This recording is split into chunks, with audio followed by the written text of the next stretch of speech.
In early 2025, the second term of U.S. President Donald J. Trump ushered in a bold and controversial chapter in global trade, marked by an aggressive tariff strategy aimed at reshaping America's economic relationships.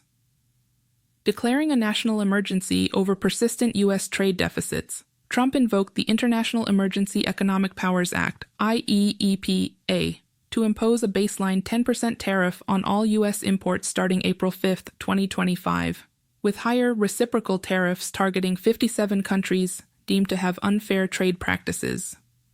This policy, rooted in Trump's America First doctrine, sought to protect American manufacturing, reduce trade imbalances, and curb illegal immigration and drug trafficking.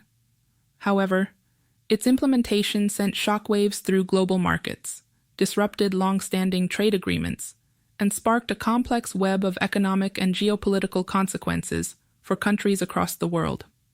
What is the genesis of the tariff policy? Trump's tariff agenda was not a new phenomenon, but an amplification of his first-term approach.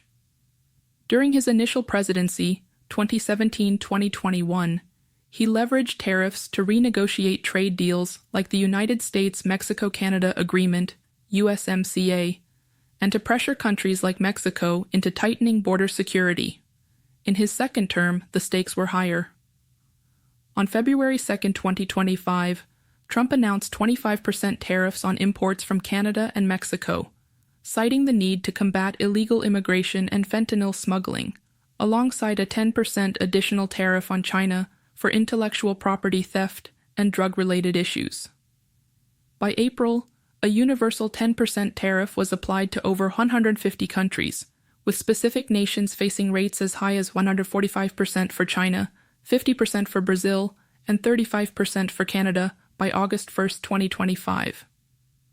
These tariffs targeted a range of goods, from steel and aluminum to automobiles, copper, and pharmaceuticals, with exemptions for certain USMCA-compliant goods and energy resources. Trump's rationale was twofold: economic sovereignty and national security. He argued that foreign nations' high tariffs, value-added taxes, VAT, and currency manipulation disadvantaged American businesses, costing U.S. companies over $200 billion annually in VAT alone. By imposing reciprocal tariffs, Trump aimed to level the playing field, boost domestic manufacturing, and address vulnerabilities in supply chains exposed during the COVID-19 pandemic and geopolitical disruptions like Houthi attacks in the Middle East. The White House framed these measures as a defense of American workers and a means to rebuild critical industries like biomanufacturing and microelectronics. Global economic shockwaves. The tariff's immediate impact was a jolt to global markets, described by the Economist's editor-in-chief Zanny Minton as the biggest trade policy shock in history. The Penn-Wharton budget model projected a potential 8% reduction in U.S. GDP and a 7% drop in wages, with U.S. households facing an average lifetime loss of $58,000.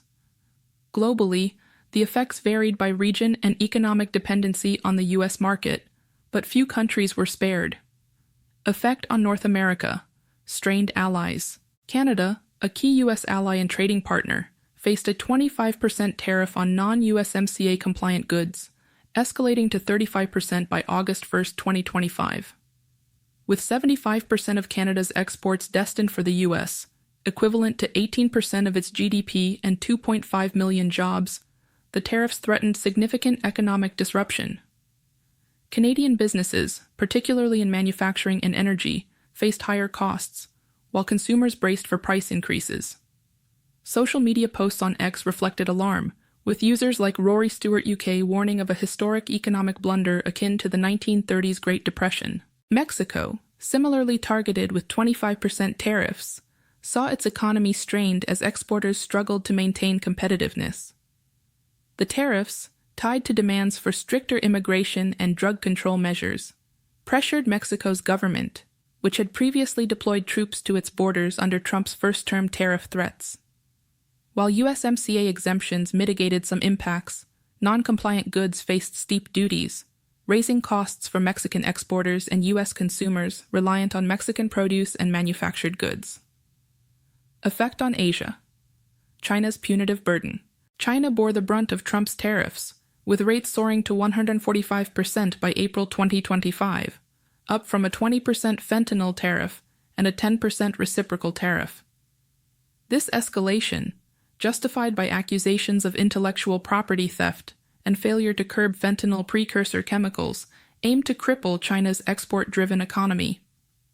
Posts on X, such as one by Arad D. Martin, suggested that Trump's tariffs exacerbated China's economic woes, including deflation and job losses, by blocking its ability to dump overproduced goods. However, China's preparedness for retaliation, particularly through targeting the U.S. bond market, raised concerns about broader financial instability, as noted by Eber Tender on X. Effect on Europe, a fragile truce. The European Union faced a potential 50% tariff, later negotiated down to 15% for certain goods, including cars, in a deal with European Commission President Ursula von der Leyen. This agreement, hailed by Trump as the biggest deal ever made, required approval from all 27 EU member states. The tariffs disrupted European exporters, particularly in Germany's automotive sector and France's agricultural industries, which faced higher costs in the U.S. market. The EU's decision to pause retaliatory countermeasures reflected a cautious approach to avoid a full-scale trade war, but market volatility persisted as businesses grappled with uncertainty. Effect on emerging markets. Collateral damage. Smaller economies, particularly in Africa and Latin America, suffered disproportionately.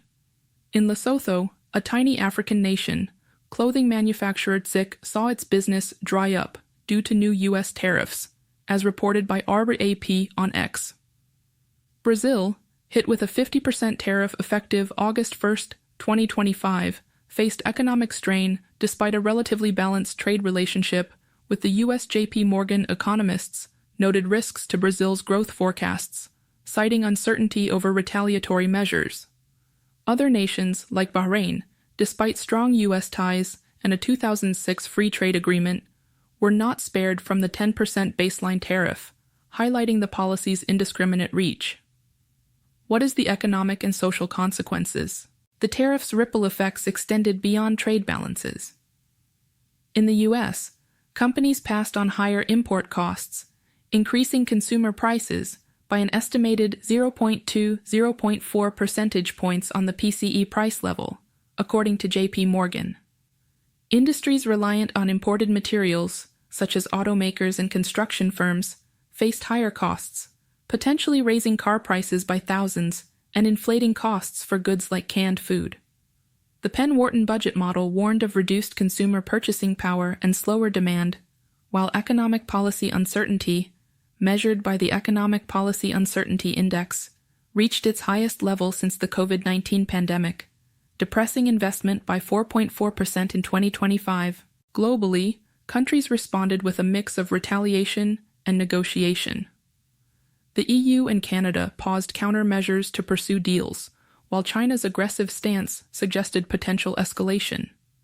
Developing nations, with less bargaining power, faced the stark choice of absorbing losses or seeking alternative markets. Trump's strategy of pausing higher tariffs for 90 days, except for China, provided temporary relief, sparking a 9.52% surge in the S&P 500 on June 27, 2025, as markets reacted to the prospect of bespoke trade agreements. However, the volatility of Trump's policy, marked by rapid announcements, amendments, and reversals, kept global businesses on edge, as noted by Harvard Business Review. Now let's check out the geopolitical tensions and strategic shifts. Beyond economics, the tariffs reshaped geopolitical dynamics. Trump's demands tied tariffs to non-trade issues, such as immigration control, Mexico and Canada, drug trafficking, China, and even Russia's war in Ukraine, where he threatened 200% tariffs on pharmaceutical imports and sanctions on countries trading with Russia. This fusion of trade and foreign policy strained alliances, with Canada and the EU questioning the reliability of the U.S. as a partner. Posts on X, like Aharsh Madhusudan's, underscored the unprecedented geoeconomic shift, warning of long-term damage to post-1945 trade norms. countries began exploring alternatives, such as onshoring production or diversifying trade partners. U.S. companies, facing retaliatory tariffs and currency fluctuations, were advised to adopt currency risk management plans and review transfer pricing policies, as suggested by CLA's trade analysis. Some nations, like Brazil, faced internal political pressures, with tariffs intersecting with issues like former President Jair Bolsonaro's legal troubles. Tariff policy have triggered a polarized reception. Trump's tariffs sparked polarized reactions. Supporters, echoing his rhetoric, viewed them as a necessary stand against unfair trade practices, protecting American jobs and security. Critics, including economists like J.P. Morgan's Michael Feroli, warned of recession risks and inflationary pressures, while global leaders decried the disruption to free trade principles. Social media sentiment on X reflected this divide, with users like a Wall Street Mav praising the tariff cliff as a negotiating tactic, while others, like a Tendar, likened it to an economic catastrophe. Looking ahead, as of today, Trump's tariff policy remains a high-stakes gamble. While intended to restore U.S. economic dominance, it has introduced unprecedented uncertainty, reshaping global supply chains and alliances. The 90-day pause on higher tariffs offers a window for negotiations, but the threat of escalation looms, particularly with China. For countries worldwide, the challenge is navigating this turbulent landscape, balancing economic survival with strategic concessions in a world where the U.S. wields tariffs as both a shield and a sword.